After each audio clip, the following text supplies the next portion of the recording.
Hi ನಮಸ್ತೆ ಎಲ್ಲರಿಗೂ ಮಧುರಾ ಚಾನಲ್ಗೆ ಸ್ವಾಗತ. ನಾಳೆಯಿಂದ ನವರಾತ್ರಿ ಶುರುವಾಗ್ತಾ ಇದೆ. ಎಲ್ಲರಿಗೂ ನವರಾತ್ರಿ ಹಬ್ಬದ ಹಾರ್ದಿಕ ಶುಭಾಶಯಗಳು. ನವರಾತ್ರಿಯ ಮೊದಲನೇ ದಿನ ನಾವು ದೇವಿ ಶೈಲಪುತ್ರಿಯನ್ನು ಪೂಜಿಸ್ತೇವೆ.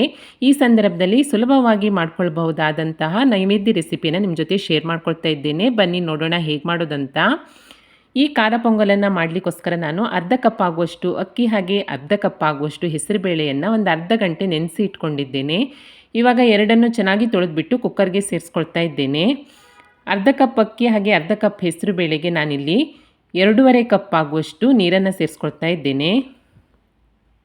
ನಂತರ ಕುಕ್ಕರ್ ಮುಚ್ಚಳವನ್ನು ಮುಚ್ಚಿ ಮಧ್ಯಮ ಉರಿಯಲ್ಲಿ ಇದನ್ನು 3 ವಿಸಿಲ್ ಕೂಗಿಸ್ಕೊಳ್ತೀನಿ. ಚಟಾಪಟ ಅಂತ ಒಂದು 10ರಿಂದ 15 ನಿಮಿಷದಲ್ಲಿ ರೆಡಿ ಆಗುತ್ತೆ. ನೋಡಿ, ಇವಾಗ ವಿಸಿಲೆಲ್ಲ ಹೋಗಿ ತಣ್ಣಗಾಗಿದೆ. ಹಾಗೆ ಹೆಸರುಬೇಳೆ ಮತ್ತು ಅಕ್ಕಿ ಚೆನ್ನಾಗಿ ಬೆಂದಿದೆ. ಇವಾಗ ಇದಕ್ಕೆ ರುಚಿಗೆ ತಕ್ಕಷ್ಟು ಉಪ್ಪನ್ನು ಸೇರಿಸ್ಕೊಂಡು ಈ ರೀತಿಯಾಗಿ ಒಮ್ಮೆ ಚೆನ್ನಾಗಿ ಮಿಕ್ಸ್ ಮಾಡಿಕೊಂಡು ಇದನ್ನು ಸೈಡಲ್ಲಿ ಇಟ್ಕೊಳ್ತೀನಿ. ಇದಕ್ಕೊಂದು ಒಗ್ಗರಣೆ ಮಾಡಲಿಕ್ಕೋಸ್ಕರ ಸ್ಟವ್ ಮೇಲೆ ಒಗ್ಗರಣೆ ಪಾತ್ರೆಯನ್ನು ಇಟ್ಕೊಂಡು ಒಂದು 2 ಸ್ಪೂನ್ ಆಗುವಷ್ಟು ಎಣ್ಣೆಯನ್ನು ಸೇರಿಸ್ಕೊಳ್ತಾ ಇದ್ದೇನೆ. ನೀವು ತುಪ್ಪವನ್ನು ಕೂಡ ಸೇರಿಸ್ಕೊಳ್ಬಹುದು.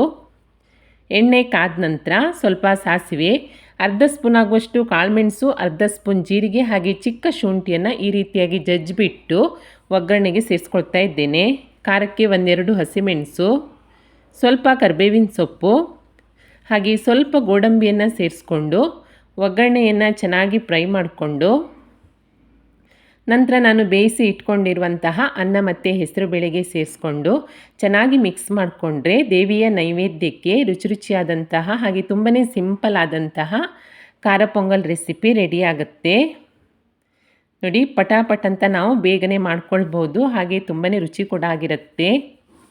ನೀವು ಕೂಡ ಈ ಖಾರ ಪೊಂಗಲ್ ರೆಸಿಪಿಯನ್ನು ಟ್ರೈ ಮಾಡಿ ದೇವಿಗೆ ಸಮರ್ಪಿಸಿ ದೇವಿಯ ಕೃಪೆಗೆ ಪಾತ್ರರಾಗಿ. ಇದೇ ರೀತಿಯಾಗಿ ನಾನು ನವರಾತ್ರಿಯ 9 ದಿನವೂ ದೇವಿಗೆ ನೈವೇದ್ಯಕ್ಕೆ ಸುಲಭವಾಗಿ ಮಾಡ್ಕೊಳ್ಬಹುದಾದಂಥ ರೆಸಿಪಿಯನ್ನು ಶೇರ್ ಮಾಡ್ಕೊಳ್ತೇನೆ.